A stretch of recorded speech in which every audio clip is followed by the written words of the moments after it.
Ito pala guys, may ginagawa kong Star X na Hyundai. Ayan o, yung binaklas ko na to.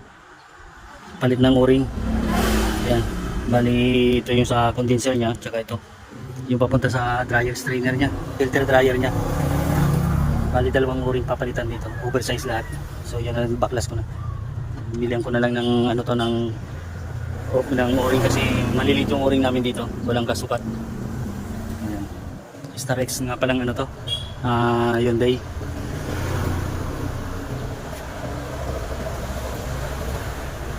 So wala kaming kasukat dito na ano, oversize kasi yung mga ano niya, o-ring.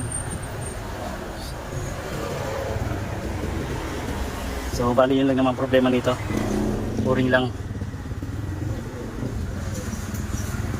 So ito guys yung lumang o-ring niya oh. Wala na sila, ano, patat na. So napapalit ko. Wala siyang kasukat na ano, mabilan dito. Talagang oversize, ito lang oh. Pinakano dito, ito lang. I-try ko na lang to kung obra siya. Tapos ito yung 1/4.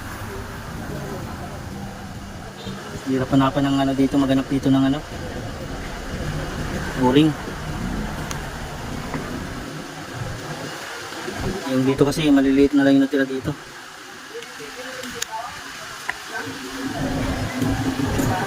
Try ko na lang to.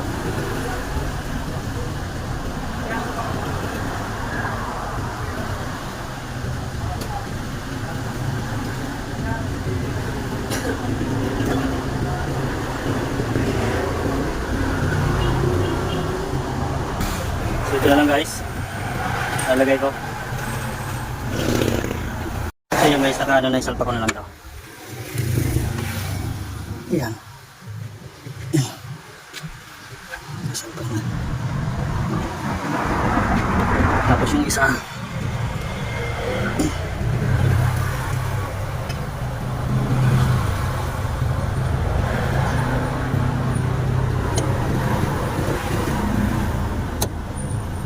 so yan.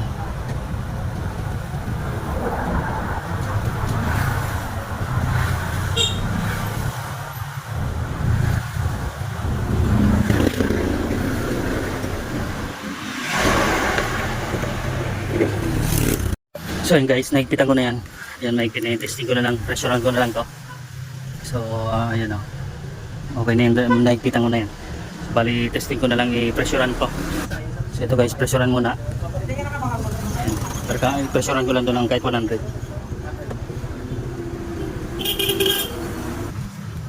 So ito guys, sabunin ko na muna.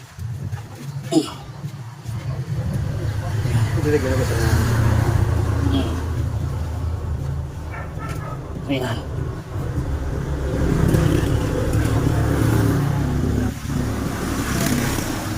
Ito yung kaninang malakas yung singaw. Ito yun. Magkano kung nila niya? Ha? Ano sir? Magkano ka? Sa ulo doon? Pakayo.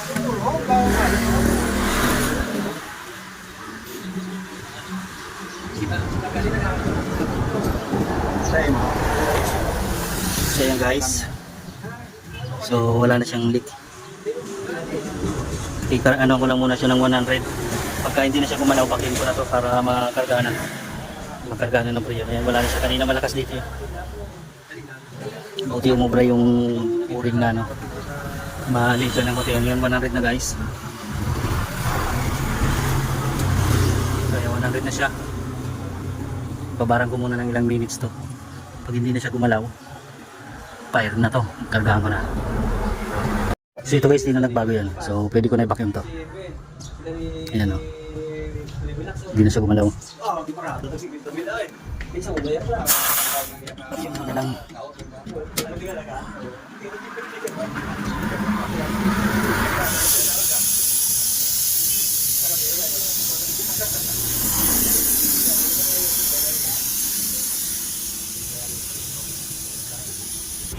So vacuum na lang.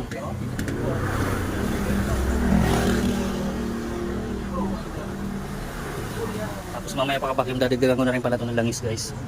So pagka-vacuum ko, dadagdagan ko ng langis para baka mamaya kasi konti na lang yung langis ng compressor. Mas mabuti na dagdagan ko na lang.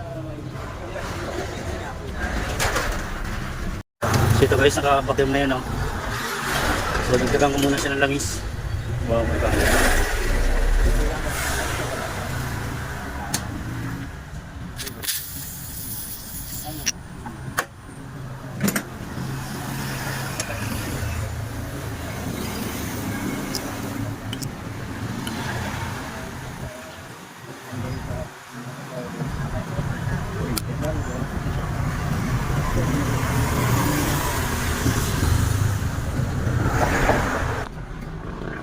So yan, kargaan ko na ng preyon.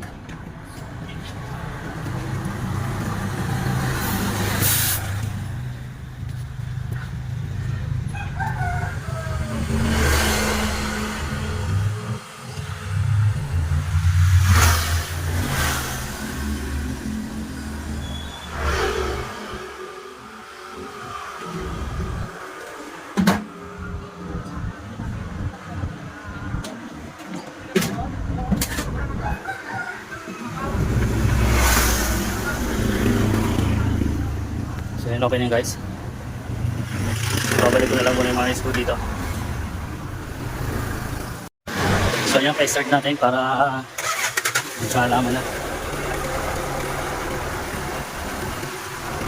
So ito guys, kanina hindi gumana yung compressor niya. Putol yung wire niya dito. Ayun, nakakonect ko na to, kinabit ko na ulit, binuksan ko na.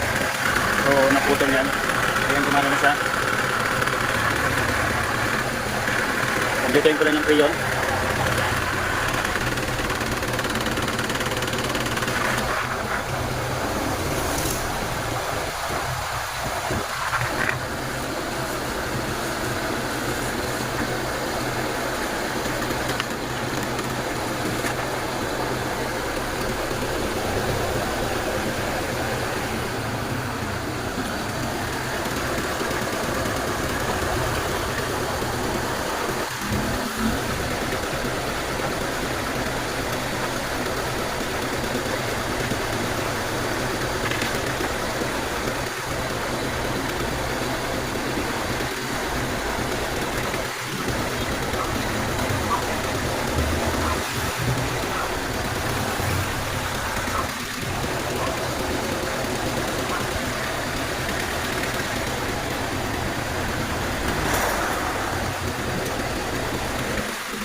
So yan, tapean ko na lang muna to.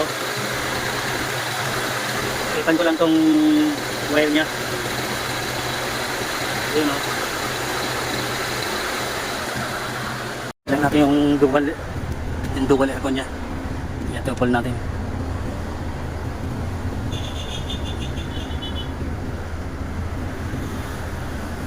So yan.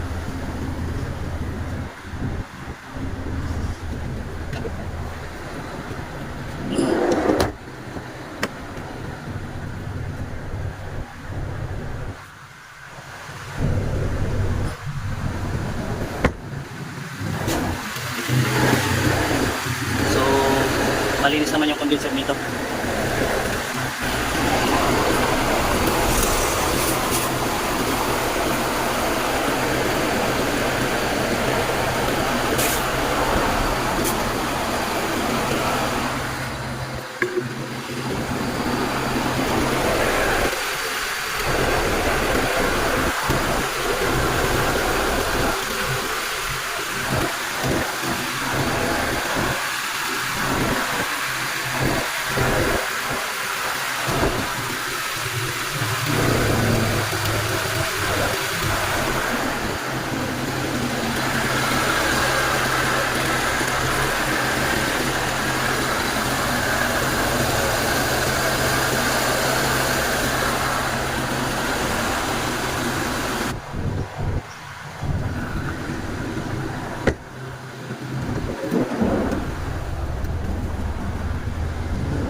So yan, okay, malamig na dito.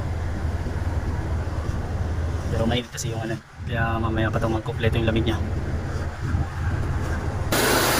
So yan, okay na to guys. Yan na. So nag-return na yung lamig niya dito sa low side niya hanggang sa compressor niya. Hindi na masyado makita kasi nasa ilalim. Saka ito yung ano niya. Sa suction niya. Piping. Yan, malamig na. Dagdagan ko pa siya ng konti.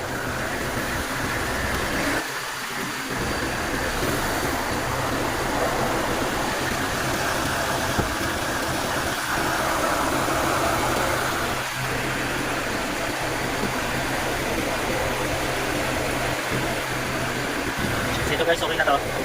Tanggalin ko na yung yun.